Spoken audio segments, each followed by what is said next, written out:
Viewers, اب سے چند دن پہلے برطانوی اخبار دا سن نے ایک عجیب و غریب ہوش ربا خبر لگائی۔ وہ خبر یہ تھی کہ کراچی سے لندن آنے والی اومان ایئر کی پیسنجر فلائٹ WY101 جب لندن کے ہیتھرو ایئرپورٹ پہ اتری تو اس کے ٹرمینل 4 پہ اس پرواز سے کچھ ریڈیو ایکٹیو مواد برآمد ہوا۔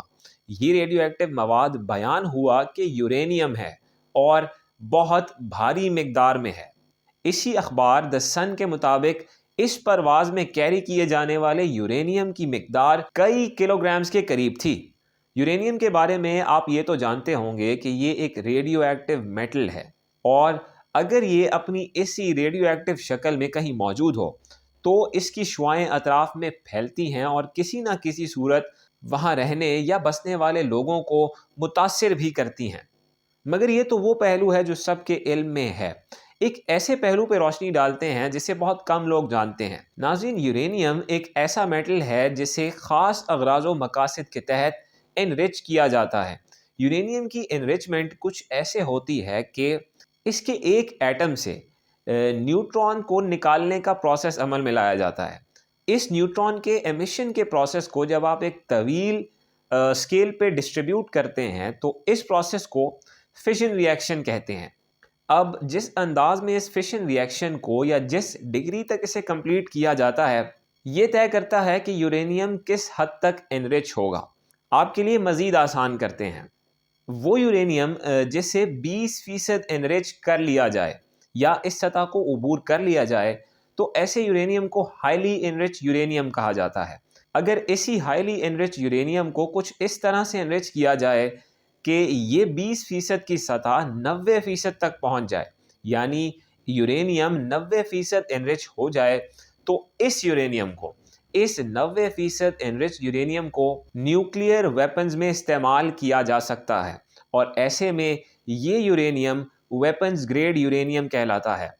اب سوال یہ اٹھتا ہے کہ لندن کے ہیتھرو ایئرپورٹ پہ پرواز YW101 سے جو یورینیم برآمد ہوا ہے کیا وہ ہائیلی انرچ یورینیم ہے یا ویپنز گریڈ یورینیم ہے؟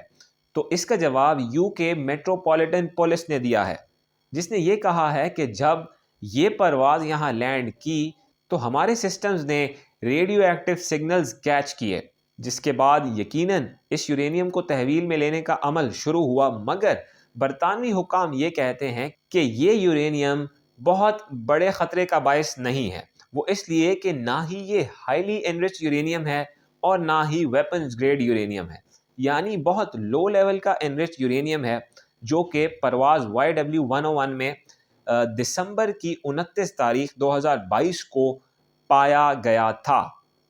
مگر اس پورے عمل نے بہت سے شکوک و شبہات کو جنم دیا ہے، جن میں سے ایک بہت بنیادی سوال یہ ہے کہ یہ یورینیم ایک پیسنجر فلائٹ پہ برطانیہ کیوں بھیجا جا رہا تھا؟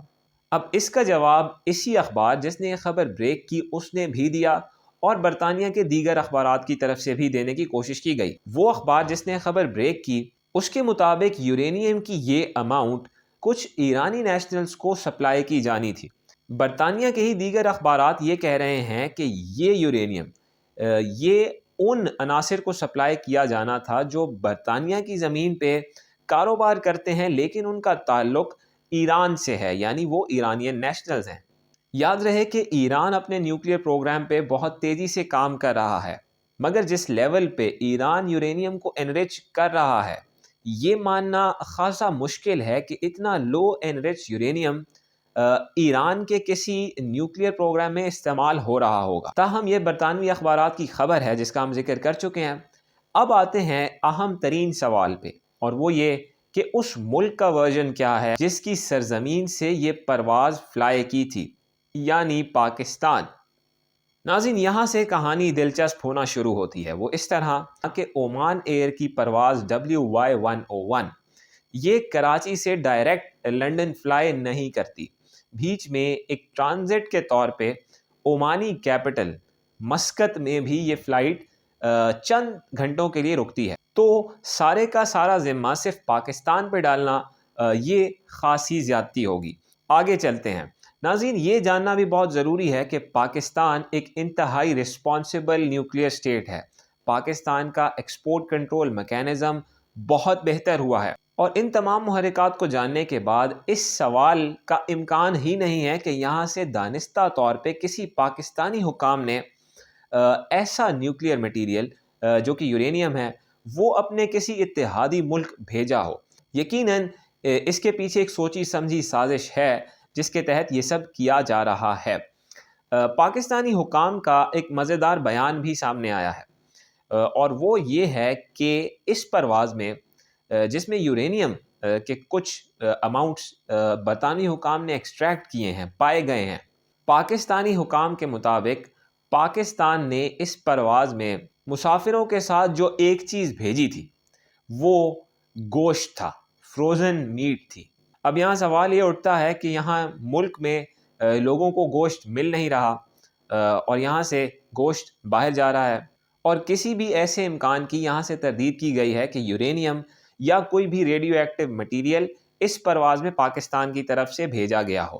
جیسا کہ میں نے کہا کہ پاکستان ایک رسپانسیبل نیوکلیئر سٹیٹ ہے، مگر اسی خطے میں ایک اور نیوکلیئر سٹیٹ بھی ہے جو کہ خاصی ارسپانسیبل ہے، اور یہ میں نہیں کہہ رہا، یہ دنیا کے اہم ترین اخبارات، اہم ترین جرائد، اہم ترین تھنک ٹینکس، ان کا ماننا ہے کہ ہمارا مشرقی ہمسایہ بھارت وہ نیوکلیئر اعتبار سے انتہائی انسیکیور ہے۔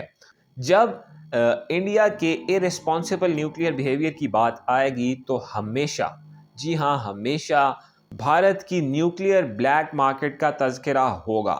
جی ہاں صحیح سنا آپ نے، بھارتی نیوکلیئر بلیک مارکیٹ، جس کا ذکر پچھلے چند ماہ و سال میں تیزی سے دنیا کے بڑے تھنک ٹینکس نے کیا ہے۔ یہ سلائیڈ جو میں آپ کو اسکرین پہ دکھا رہا ہوں یہ دنیا کے مختلف ایکسرپٹ سے لی گئی ہیں، اور ان کے مطابق بھارت کی نیوکلیئر بلیک مارکیٹ کا رول دنیا میں ان سیف نیوکلیئر سپلائیز میں اتنا اہم ہے، اتنا اہم ہے، اتنا اہم ہے کہ اسے ڈینائی نہیں کیا جا سکتا۔ کچھ اعداد و شمار آپ کے سامنے رکھتے ہیں۔ مئی 2021 میں بھارتی شہر ناگپور میں 2 عام سویلین سٹیزن سے 7 کلو کے قریب یورینیم بھارتی حکام نے تحویل میں لیا تھا۔ بالکل اسی طرح ایک ماہ بعد یعنی جون 2021 میں بھارت کے علاقے جھارکھنڈ سے 7 عام شہریوں سے 6.4 کلو یورینیم بھارتی حکام نے تحویل میں لیا تھا۔ تو اس میں تو کوئی شکوک و شبہات نہیں رہتے کہ بھارت ایک ارسپانسیبل نیوکلیئر سٹیٹ ہے، جس کی ایک بلیک مارکیٹ ہے، جس میں بڑے پیمانے پہ نیوکلیئر فیسائل مٹیریل سمگل بھی ہوتا ہے اور پایا بھی جاتا ہے اور فروخت بھی کیا جاتا ہے۔ اب آ جائیں اس بات پہ جو چند لمحات پہلے میں نے کی کہ یہ پرواز کراچی سے لندن ڈائریکٹ نہیں گئی، ٹرانزٹ کے طور پہ عمانی کیپٹل مسقط میں بھی روکی۔ جس طرح عمان ہمارا برادر ملک ہے، اسی طرح بھارت کے بھی عمان سے اہم اسٹریٹیجک تعلقات ہیں۔ بھارت اور عمان صرف اتحادی نہیں ہیں بلکہ اسٹریٹیجک پارٹنرز ہیں۔ بھارت اور عمان کے سفارتی تعلقات تقریباً 1955 سے یہ جاری ہیں، اور امکان موجود ہے کہ عمان کی سرزمین پاکستان کو ملائن کرنے کے لیے ایک بار پھر بھارت کی طرف سے یوز کی گئی ہو۔ پاکستانی فارن آفس نے خود کو اس پورے معاملے سے ڈسٹینس کیا ہے۔ بہت سے سوالات ہیں جو یہاں اٹھے ہیں، اس میں تو کوئی شک نہیں کہ پاکستان کے خلاف ایک سوچی سمجھی سازش ہمارے ہی مشرقی ہمسائے کی طرف سے کی گئی ہے، کیونکہ دنیا کی اور کوئی ریاست اتنی ارسپانسیبل نہیں ہے، دنیا کی کوئی مارکیٹ اتنی ارسپانسیبل نہیں ہے جہاں بلیک میں نیوکلیئر آلات یا نیوکلیئر مواد فروخت کیے جاتے ہوں۔ اس پورے ایپیسوڈ نے دنیا کے چند اہم اداروں کے رول پہ بھی سوالات اٹھائے ہیں، جیسا کہ انٹرنیشنل ایٹامک انرجی ایجنسی ہے جسے IAEA کہتے ہیں، جس کا کام ہے دنیا میں ان سارے واقعات پہ نظر رکھنا۔ وہ اب تک خاموش ہے باوجود اس کے کہ یہ واقعات 2 سے زائد بار بھارت میں رپورٹ ہوئے ہیں۔ دنیا کی ایک بڑی طاقت امریکہ اس پہ خاموش ہے۔ یاد رہے کہ بھارت امریکہ کا بھی اسٹریٹیجک پارٹنر ہے، تو کیا دنیا کی ایک بڑی طاقت امریکہ اپنے اسٹریٹیجک پارٹنر سے کہے گا کہ ذرا ان فضول واقعات سے دور رہیں، ان سے باز رہیں، اور پاکستان جو کہ امریکہ کا ایک اتحادی ہے اسے ملائن کرنے سے دور رہیں؟